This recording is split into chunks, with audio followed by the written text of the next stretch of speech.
Mga ka-filers, pagkatapos kong dayuhin ang dalawang bantayog ni Hesukristo sa San Luis, Batangas, ay dito na ako sumadya sa bayan ng Cuenca, Batangas upang puntahan natin ang Imeldas Garden at ang Lumampao View Deck, na kung saan ito ang tourist attraction dito sa bayan, bukod sa tanaw pa rin ang bundok ng Mount Makulot. Kaya tara, let's go! Dito na tayo papasok papuntang Lumampao at Imeldas Garden dito sa may Sierra Mercedes, dito sa may kantong ito. Yan. Tanaw na din dito ang Mount Makulot. At kakaliwa na tayo dito. Ito, papasok tayo dito sa may kanan. Maraming mga liko-likong kalsada dito. Yan. Kakaliwa tayo banda dito. Sierra Mercedes lang palang susundan. Uy, natawid si Doggy at kakanan na tayo dito. Ganda ng Mount Makulot, oh, malapit. Eto, kakaliwa tayo dito sa may no parking zone.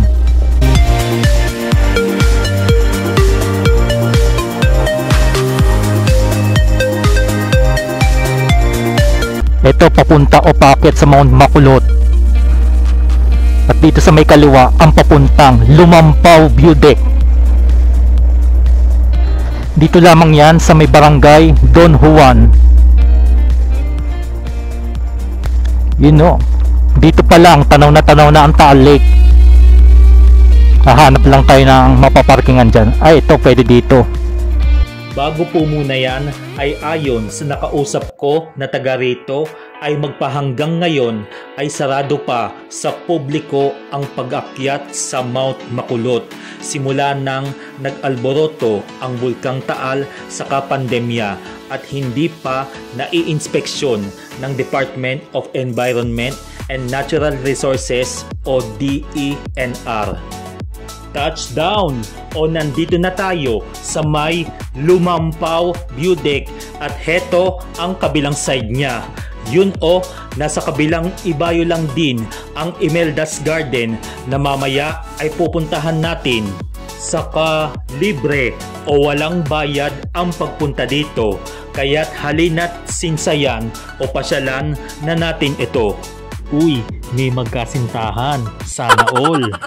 Heto na ang mismong Lumampao View Deck na talaga namang napakaganda at nakaka-relax ang tanawin dito, na kung saan ay natatanaw mo na ang lawa ng Taal, Bulkang Taal sa may kabilang ibayo at sa kabilang banda ay ang Mount Makulot. At isa ito sa mga tourist spot dito sa Cuenca. At bababa lang ako sa may hagdanan. May another view deck din na kung saan ay pwede kayong mag-sightseeing dito. At susubukan kong maglakad pababa sa napakatarik na kalsadang ito. Yun o, grabe ang lalim nito. Kaya ipinagbabawal ng nakakasakop sa lugar ang paglusong dito. Dahil sa pagkakagawa ng kalsada ay accident prone area na ito. Pero kung magpipilit man kayo, alam nyo na kung saan kayo pupulutin. Kaya iba yung pag-iingat talaga, o ika nga, safety first tayo. Ayan o, may napalaot rin dyan sa may lawa at hanggang dito na lamang tayo. Ayon sa nakausap ko, ay ito daw sana ang magiging daan ng mga sasakyan pababa sa may lawa. Kaso natigil na dahil sa likod ng pader na yan ay private property pala yan. So akyat na ulit tayo sa itaas. Dito rin sa may Lumampao ay may daan papunta sa may lawa, pero daanan lamang ito ng mga tao at heto na yung papasok. At may hagdanan pababa na tinatayang nasa 1,500 steps upang makarating dun. Kahit hindi man tayo makaakyat sa Mount Makulot, dito pa lang ay exercise na. Saka matcha-challenge kayo dahil mula sa ibaba nito na kapag aakyat na pabalik ay 1,500 steps ulit. All in all, 3,000 steps. Ganun pala kahaba ang pagsasakripisyo na gagawin mo dito. hindi ko na lamang siya sinubukan kasi baka abutin pa tayo ng gabi. So, next time na lang kapag may pagkakataon. Pero, nabilib naman ako sa nakaisip at sa paggawa nito. Ayan may mga ilaw din sila dito na kahit abutin kayo ng gabi dito, may ilawan pa rin kayo dito habang naakyat at nataas. At lalabas muna tayo pansamantala. Hanggang dito na lamang po tayo. Ayan kitang kita pa rin ang lawa ng Taal. At ayun mismo ang Bulkang Taal. Ito yung mga residente dito sa may baba na nakatira dyan sa may malapit sa lawa ng Taal. At ito ang tignan ninyo. Bangin po yan mismo, literal. Kapag natapilok o napadausdos ka dyan, ay dyan ka dediretso at pupulutin. Kaya mag-ingat po lamang kayo rito. At heto po mismo ang Mount Makulot. Ang sunod na nating pupuntahan ay ang Imelda's Garden na kung saan ito ay bagong bukas o bagong renovate daw ito. Kasi first time ko lang po makakapunta dito.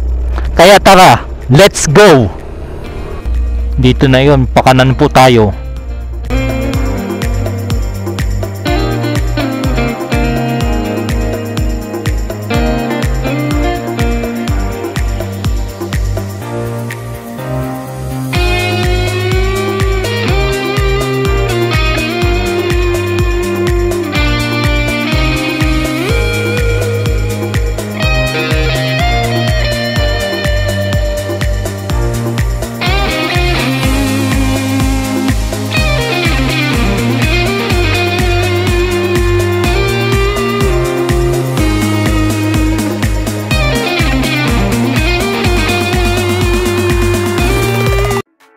Nandito na tayo sa Imelda's Garden at may entrance fee na 150 pesos per head at kapag sa mga bata ay 120 pesos lamang.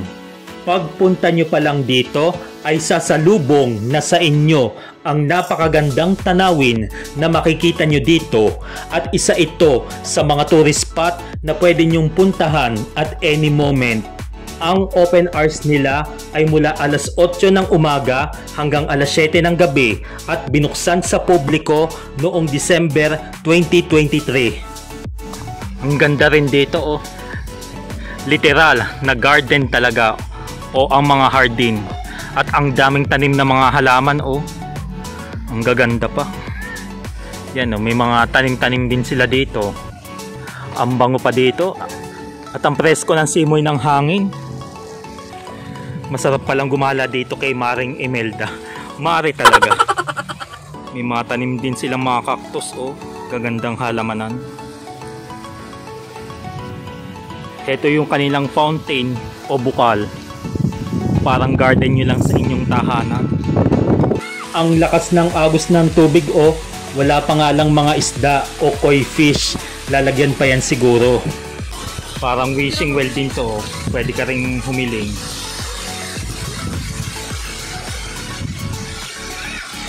Ito yung rainbow na hagdan. Tapos ito yung heart shape o yung puso-puso. Ito yung rectangle frame na parang logo ng National Geographic Channel. Aakyat tayo dito sa may rainbow. Taas, ang ganda dito. Kitang-kita pa rin ang Mount Makulot. Saka yung pinanggalingan natin kanina na Lumampaw View Deck. Ang lawak dito at marami pang mapapasyalan dito. Ikot-ikot lang natin ito. Saka heto yung kanilang hotel. Sarap mamalagi o mag-stay in dyan. By the way, hindi daw pwede magpalipad ng drone cameras dito unless kukuha kayo ng permit sa management nila. Ayan breathtaking view ang lawa ng Taal saka Bulkang Taal at bababa na ako. Yan ang lawak pa rin ng garden nila at wow, ang sweet naman. Sana all. At heto ang kanilang pavilion saka kubo sa harap. at baba pa tayo dyan. And let's see kung ano pa ang meron dyan na pwede pang makita. Abay, eto ang malaking pugad ng ibon. Uy ate, baka mapisayan, kainaman naman, baka madagit kayo ng inahin yan. Nako, itlog yata ng mulawin yan. At ayan ang kanilang duyan. Kapag gusto nyo na mag-moment o magmuni-muni habang tinatanaw ang Taal Lake, perfect ito para sa'yo. Saka habang nagduduyan kayo wag nyong kalakasan, baka tayo mahulog na sa baba niyan. Nahulog na tayo sa maling tao papabayaan nyo pa ang inyong sarili. Abay, wag naman, hugot lang. Heto ang malaking pakpak ng ibon. Kapag nagpa-picture kayo makakalipad na kayo. Ay, hindi pala. May heart shape pa rin dito. At talagang love is in the air kahit tapos na ang Valentine's Day. At may nabalitaan ako na sa bahaging ito ay may mga unggoy dito. Kaso wala naman akong inabutan that time. Baka nahihiya sa akin, baka nakita na nila ako nung ako ay nasa Lumampaw pa. Ang talas naman na mata nila kung ganon. At mas kita pala dito ang mga bahayan o nakatira dyan sa baba ng Lumampaw. Grabe sobrang lalim. Bangin na bangin talaga. Parang pwede nang tirhan ng mga paniki ito. Kanina, noong nandun tayo sa may Lumampaw View Deck ay kitang-kita rin ang Imeldas Garden. At ngayon, nandito tayo sa may Imeldas Garden ay kitang-kita naman mula dito ang Lumampaw View Deck. At tanaw na tanaw din dito ang Mount Makulot na kung saan nakilala ang bayan ng Cuenca, Batangas. Aakyat na tayo at babalik na ulit tayo sa may taas. Dito sa bahaging ito ay under construction pa po ito at tinidevelop pa po ito. Heto ang pinakaharap o frontal sightseeing view ng Imeldas Garden at pupwesto muna ako dito. Ayan mga kapilers, walang kukurap. Mula sa aking kinatatayuan dito ay napakagandang pagmasdan at nakaka-relax pa rin ang mga tanawin dito. Buhat sa Lumampaw View Deck hanggang dito ay perfect spot bonding ito para sa magkakapamilya, magbabarkada at syempre magkasintahan or mag-couples.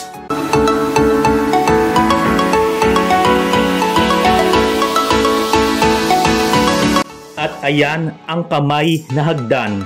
Parang abot kamay na pangarap lang ang datingan. Abot kamay mo na nakarating ka na dito at makaakyat dyan sa itaas. At may butas pala ito, parang pwedeng mag-shoot ng bola ng golf dito.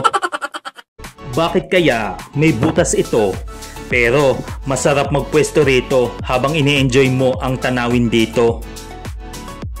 Ayan, medyo napagod ako sa paglilibot pero sulit na sulit naman ang pagpunta ko dito at nag-enjoy ako sa mga tanawin dito sa Imeldas Garden.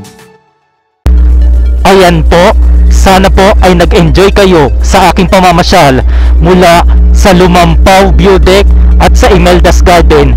Dito lamang yan sa Cuenca, Batangas. Maraming salamat po sa inyong pagsuporta at panonood sa aking mga videos. Hanggang sa susunod na edisyon ng ating paglalakbay. Having safe and happy trip sa ating lahat. See you on sa mga susunod ko pang mga videos. Just like, share, subscribe, and God bless us all.